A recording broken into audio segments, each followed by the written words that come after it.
Allah təbarək və Teala Həzrəti Adəm əleyhissalama belə vəhy elədi. Diqqət buyurun. Həzrəti Adəm Əbul Bəşərdir. Yəni bəşərin atası. İlk insan. Bu ilk insan həm də nümunəvi insandır.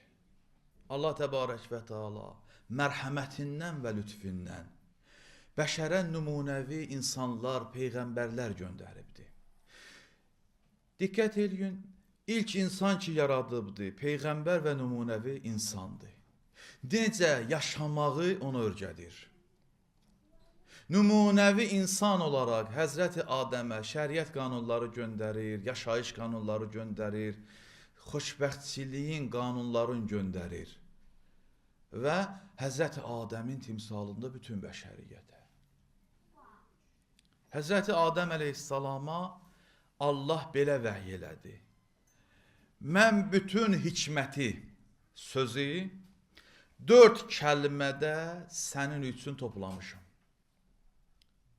Allah həkimdir və hikmət vəhy eləyir Həzrəti Adəmə. Deyir, bütün hikməti 4 kəlmədə sənin üçün toplamışam.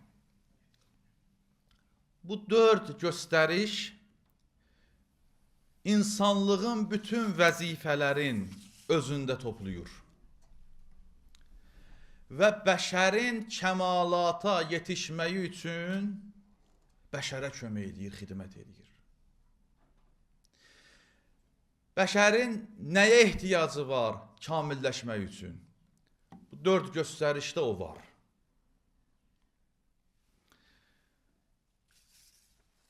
Adəm ərz elədi. Ey mənim Rəbbim, o 4 kəlmə nədir? Allah Zülcəlal buyurdu. Onlardan biri mənə məxsusdur. İkincisi sənə məxsusdur. Üçüncüsü mənimlə sənin arundadır, mənlə sənin arundadır. Dördüncüsü səni ilə xalqın arasındadır. Diqqət edin, bütün qanunlar bəşərin hidayəti üçün, kamilləşməsi üçün insanlıq vəzifələri bu 4 məsələdə yer alıbdır. Görək, nədir bunlar? Adəm ərz elədi. Ey mənim Allahım, ey Xudaya, mənim üçün izah elə. Başa düşmürəm, şərh elə. Hansılardır? Allah bu cür şərh elədi. Buyurdu ki, o şey ki mənə məxsusdur, o bundan ibarətdir ki, təkcə məni pərəstiş etməlisən, fəqət mənə ibadət etməlisən, mənə şərik qərar verməməlisən, mənə şərik qoşmamalısan. İbadət mənə məxsusdur.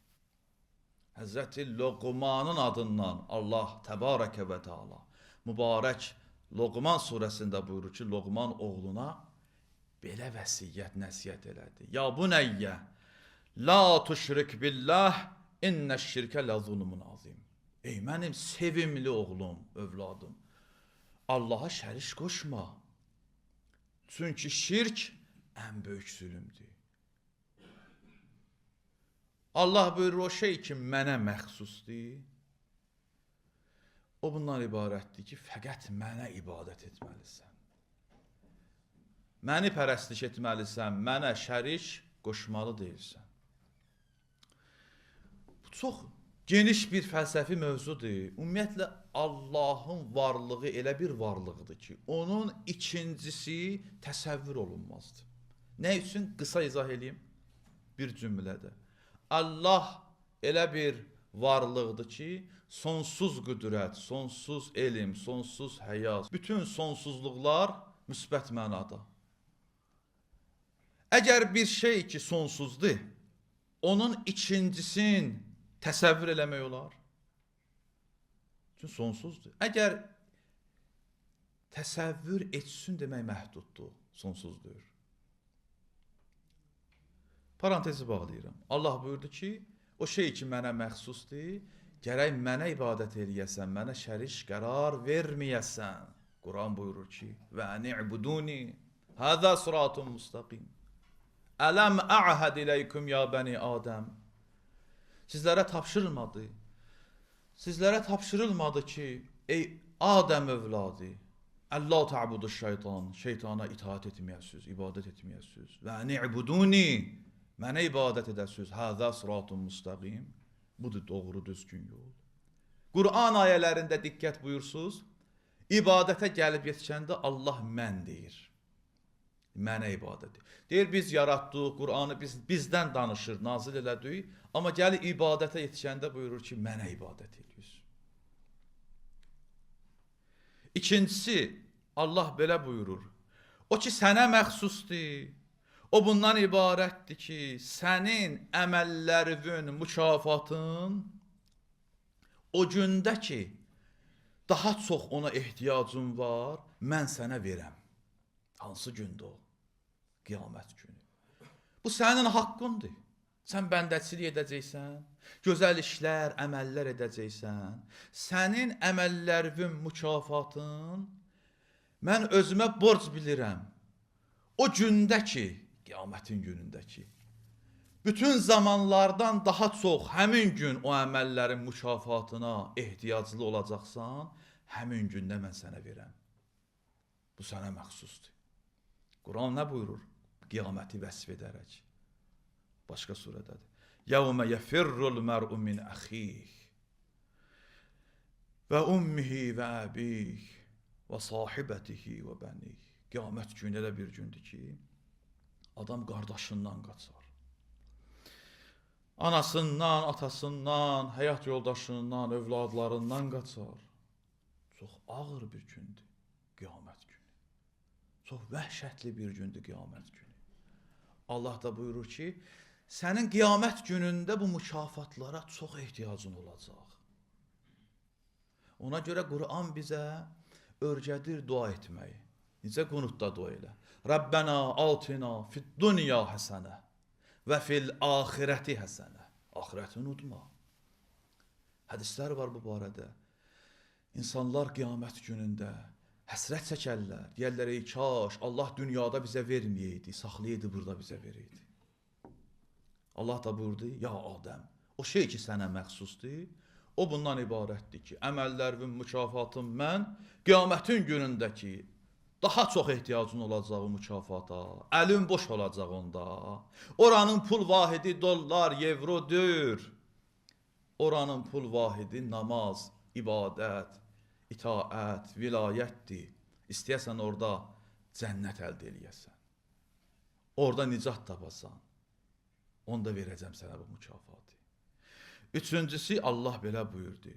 O şey ki, mənimlə sənin arundadır, o bundan ibarətdir ki, sən dua eləyəsən, mən qəbul eləyəm.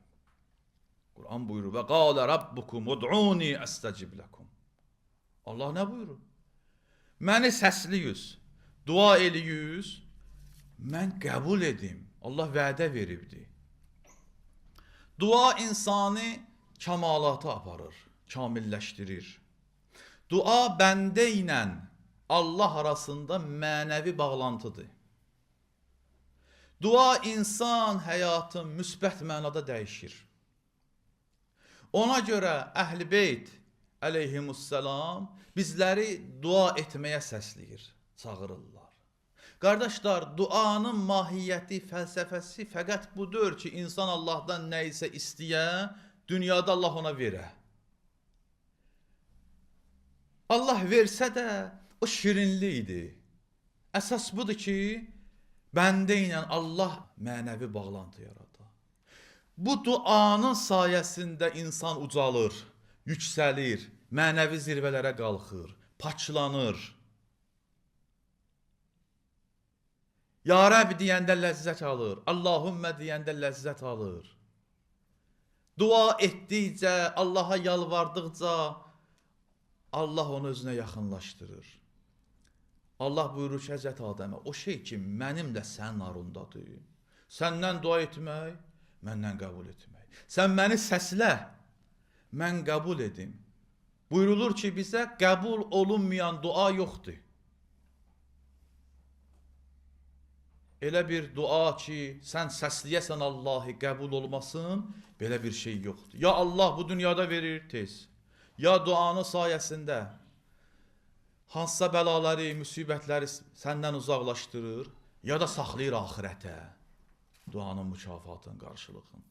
Dördüncüsündə Allah buyurur ki, o şey ki, səninlə xalqın arasındadır, o bundan ibarətdir ki, özüvə nəyi istəyirsən, xalqa da onu istəyəsən.